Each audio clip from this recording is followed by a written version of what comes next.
Hi everyone.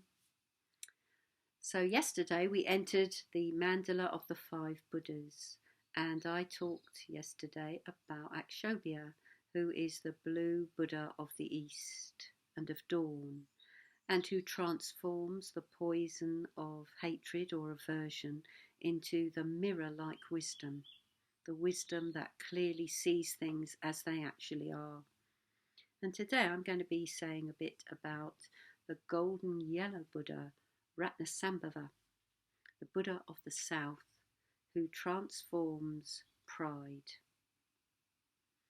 So, how are we affected by pride? Well, one of the ways is that we spend a lot of our time comparing ourselves with others.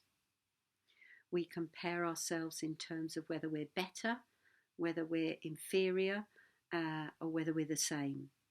And that goes for us in all sorts of ways. So around what we look like, how intelligent we are, how accomplished we are in various ways. All the time we're finding out where on the spectrum are we in relation to other people.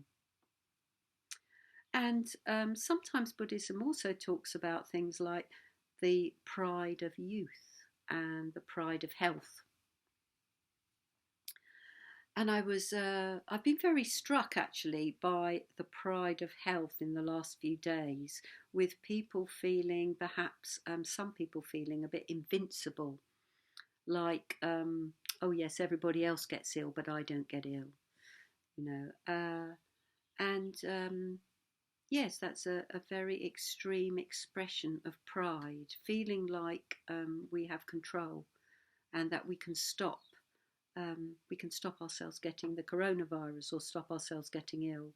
So some people are definitely ignoring some of the advice about social distancing or looking after themselves.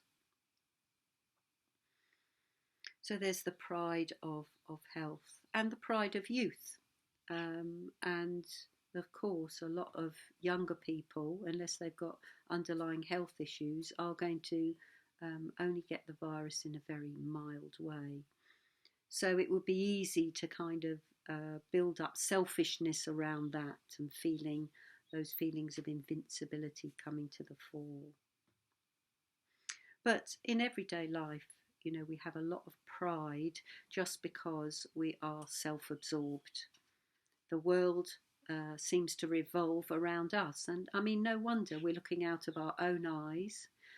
We're centred within our own body, and yes, it's easy to care for loved ones and people close to us, but actually it's much harder to have a broader perspective.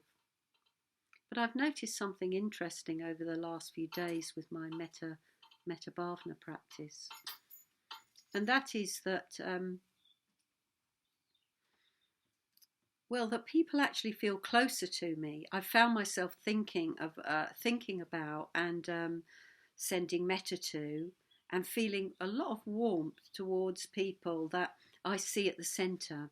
I don't know them, some of them particularly well, but they've just been coming to mind, and I've been wondering about how they're getting on. How they're faring at this difficult time, and thinking of people that are maybe having to self-isolate because of their health, or looking after children, or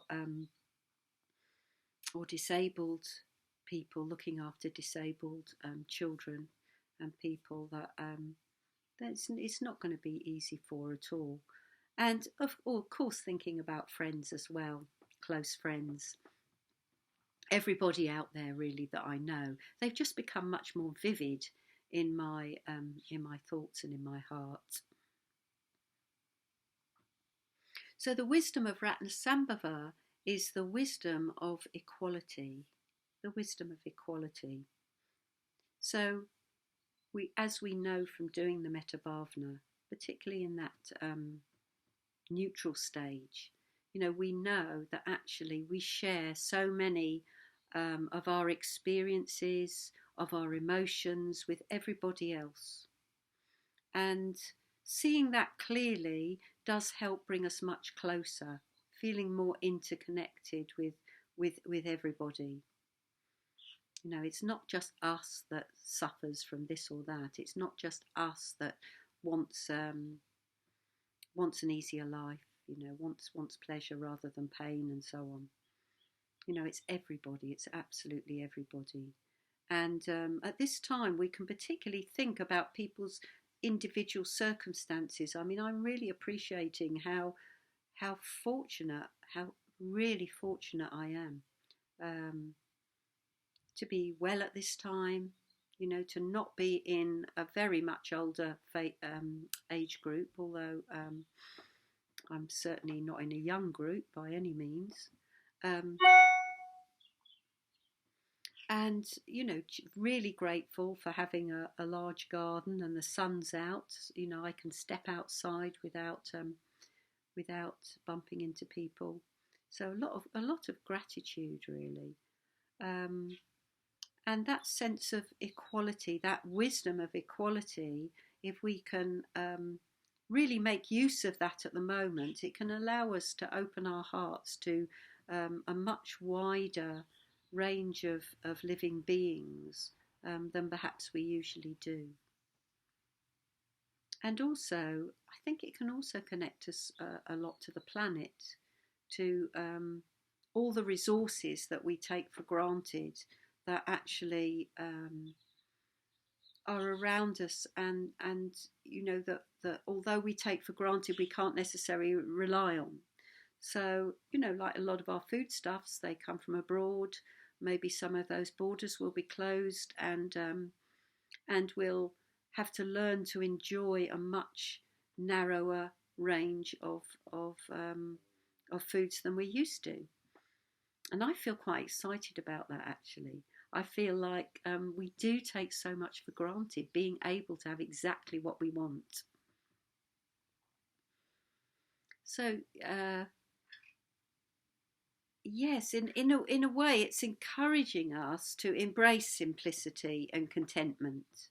You know, can we really do that? Can we be happy um, with life being much more simple and not being able to have everything that we want when we want it? I think it could teach us all to be much less selfish, um, much less reliant on such an elaborate lifestyle in a way.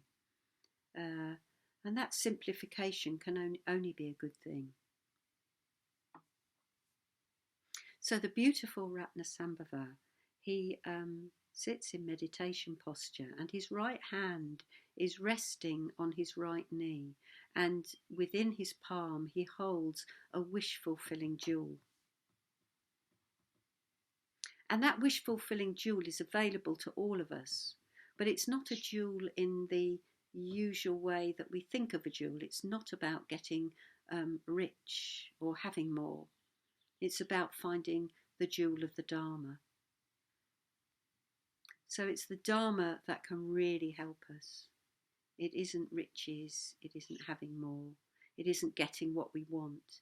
It's actually relaxing into how things actually are, to letting go of our pride in ourselves, and contemplating that wisdom of equality.